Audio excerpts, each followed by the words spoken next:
পুনৰ স্বাগতম মাৰ্ঘেৰিটাৰ নংলাই ২ নম্বৰ কুহিয়াৰবাৰী অঞ্চলৰ কুহিয়াৰ খেতিয়ক ৰাজা লিম্বুৰ দুয়োটা বৃক্কই বিকল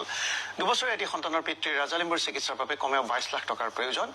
দৰিদ্ৰ খেতিয়কজনৰ চিকিৎসাৰ বাবে লাগে সদাশয়জনৰ সহায় বিনামূলীয়া চিকিৎসাৰ বাবে সহায় বিচাৰি স্বাস্থ্যমন্ত্ৰীক কাটৰ আহ্বান জনাইছে খেতিয়কজনে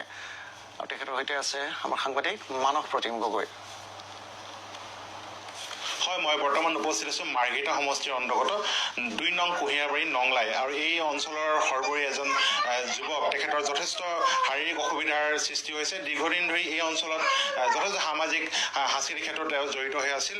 ৰাজা লিম্বু তেখেতৰ নাম আৰু তেখেতৰ দুটাকৈ বৃক্ক ইতিমধ্যে বিকল হোৱাৰ ফলত এই চিকিৎসকে ঘোষণা কৰিছে যাৰ ফলত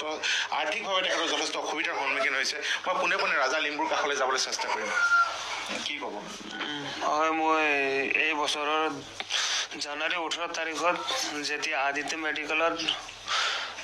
পৰীক্ষা কৰিলোঁ তেতিয়া গম পালোঁ যে মোৰ 2 বৃক্ক বেয়া হ'ল বুলি তাত এসপ্তাহ ইলাজ কৰিলোঁ আৰু ভাল নোহোৱাত মই আকৌ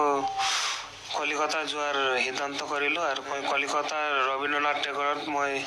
এসপ্তাহ ধৰি তাত চিকিৎসা ল'লোঁ চিকিৎসা লোৱাত অলপ ভাল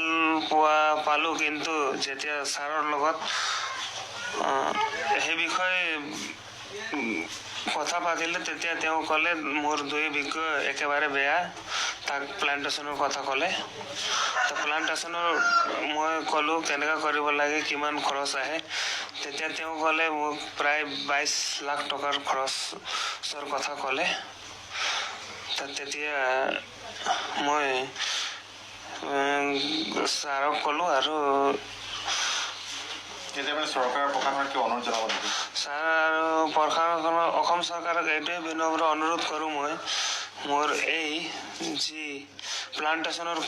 যি আৰ্থিক সমস্যাই মোক যি দেখা দিছে তাক অলপ নিৰাময় কৰাৰ কিবা পদক্ষেপ কৰি দিব নেকি নিশ্চিতভাৱে ইয়াৰ যিজন তেখেতে অনুৰোধ কৰিছে চৰকাৰ প্ৰশাসনলৈ যে তেখেতৰ আৰ্থিকভাৱে যি অসুবিধাৰ সৃষ্টি হৈছে সেই ক্ষেত্ৰত সুবিধা কৰাৰ বাবে তেওঁৰ পত্নী আছে যি কণমানি শিশু আছে তেখেতৰ সকলোৰে যথেষ্ট অসুবিধাৰ সন্মুখীন হৈছে কি কৰোঁ মই চৰকাৰ মোৰ হাজবেণ্ডৰ দুইটাই কিডনি ফেইল আছে আৰু চব মানে ডক্টৰে কৈছে যে মানে 20 লাখ 22 লাখৰ কথা আছে আমি গাঁৱলীয়া মানুহ ইমান পইচা নাই সেইকাৰণে চৰকাৰৰ ওচৰত অনুৰোধ জনাইছে যে মানে আমাৰ এই খৰচাৰ অলপ মানে সহায় কৰে যেন ধন্যবাদ জনাইছোঁ মানস প্ৰতিম গগৈ